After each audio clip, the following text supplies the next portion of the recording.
જય Shri Krishna, Radhe Radhe, good morning. તો સવાર થઈ ગયું છે ને સવારના 6 વાગી ગયા છે. જો તો પછી આપણે વિડીયો ચાલુ કરી દીધો ને ટેરેસ ઉપર આરામથી સૂતા ત્યાં તો પક્ષીનો કલબલ કલબલ અવાજ ચાલુ થઈ ગયો હતો.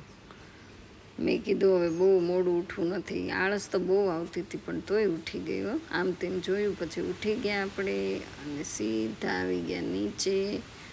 ત્યાં તો અહીંયા છોકરાઓ સૂતા હતા ને આ બેન છે ને બહુ 5 વાગ્યામાં ઉઠીને ફળિયા બળિયા સાફ કરી નાખી. પછી તો હું મારા ગોદડાને બધું લઈને નીચે આવતી રહી.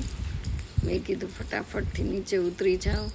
આવીને સીધી નળી લઈ લીધી. નળી એટલા માટે લીધી કે બહુ જ માટી ઉડી હતી એટલે ફટાફટથી મેં કીધું બ્રશ કરી લીધું ને વારવાર પાણીને પગને ધોયા ને ઓટલો ધોઈ નાખ્યો. કારણ કે મને પછી પગમાં ચોટે ને ધૂળ એટલે ગમે નહીં એટલે સવારમાં આપણે ઓટલો ધોવાનું કામ કર્યું. આખા ઓટલામાં છે ને નળી ફેરવી દીધી. કારણ કે પાણી ઢોળવું એ તો આપણો જન્મસિદ્ધ અધિકાર છે. નહીં હો, પાણીને વાણી તો બહુ સાચવીને વાપરવાની હોય પણ આ સાફસૂફ કરવું જરૂરી હતું એટલે આટલું આપણે પાણીનું વેસ્ટેજ કરીને આજે ધોઈ નાખ્યું. તો પગલું છણિયા તો રોજ મારે ધોવા જ પડે એટલે રોજે એને નવડાવી દો. આપણે નાહીએ એમ પછી લીધા પગલું છણિયાને એને નવડાવી દીધા. પણ એ ના નથી પાડતા કે હવે તમે નળી લો. આવી ગઈ અહીંયા ક્રિશભાઈ નાહીને બેસી ગયા હતા ને પછી ડાયરેક્ટલી કિચનમાં આપણે કુકર મૂકી દીધું હતું સીટી અને હાથ અડાડ્યો એટલે સીટી વાગવા મળી. કારણ કે એ થોડુંક એવું છે અમારું કુકર. પછી આ વાસણ ચડાવવાના હતા ને અહીંયા જો બટેટાનું શાક કર્યું હતું અને વાસણ મૂકવાના હતા ને પછી આવી ગયા ભગવાનને ફૂલ ચડાવ્યા મેં. પછી આ ગાડી તપતી હતી તો મેં લાવને એને છાંયે મૂકી દો. મારી ગાડી તો ઓલરેડી છાંયે જ હતી. પછી આ બિલ્લીના છાંયે થોડીક વાર ઊભી રહી ગઈ બે ગાડી મૂકીને. તો એટલી મજા આવી જાય ને એમ થાય કે અહીંયા કોઈક જમવાની થાળી આપી જાય ને તો અહીંયા ને અહીંયા બેસવું છે.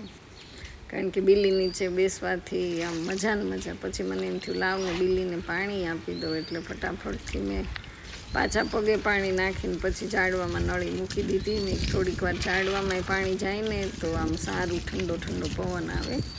પછી એલોવેરા ને આ ગાજર ને તુલસી છે એ બધાને થોડું પાણી આપીને હું આવતી રહી ઉપર. કારણ કે મને તો બહુ તડકો લાગતો. મારી આંખીઓ એટલી બધી બળવા માંડી ને તમે ભાગો હવે અહીંયા ઊભું ન રહેવાય. ફટાફટથી ચપ્પલ ઉતારીને ત્યાં ક્રિશભાઈના સેન્ડલ ના જો શુક્રવારીમાંથી 2 સાવણી એકારે ખરીદી કરી હતી.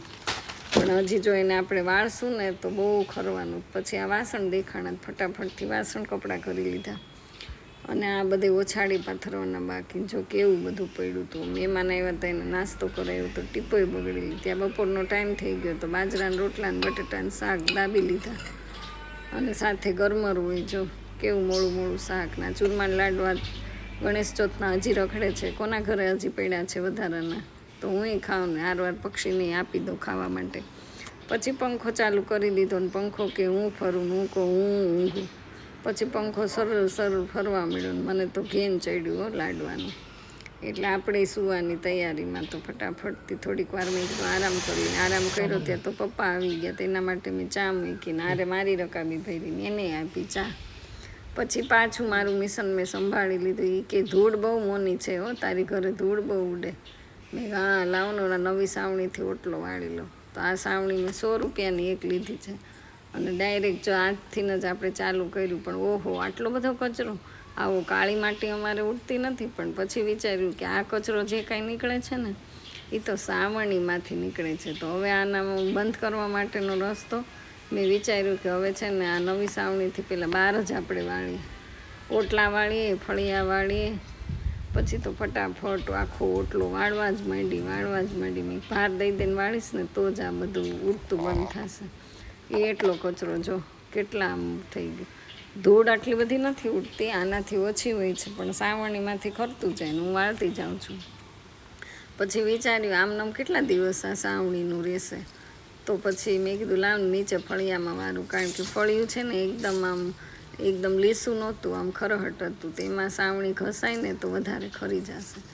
પછી થોડુંક વાળ્યું. પછી મેં કીધું 100 રૂપિયાની સાવણી ફળિયું વાળાયની હો. અને આમ પણ વાસ્તુશાસ્ત્ર પ્રમાણે સાવણીથી ફળિયું ક્યારેય વળાતું નથી. પણ આજે પહેલો દિવસ હતો અને નવી સાવણી હતી. મેં લાઈન થોડું બધામાં વાળી જ લો. તો પછી આજ તો એટલી બધી સાવણી ઉપર આક્રમણ કર્યું ને વાળવા જ માંડી મેં આજ તો તારો સફાઈઓ બોલાવી દઉં, ખરતી બંધ કરી દઉં ને તો જ જો એક કચરો આમાંથી કરવો ન જોઈએ.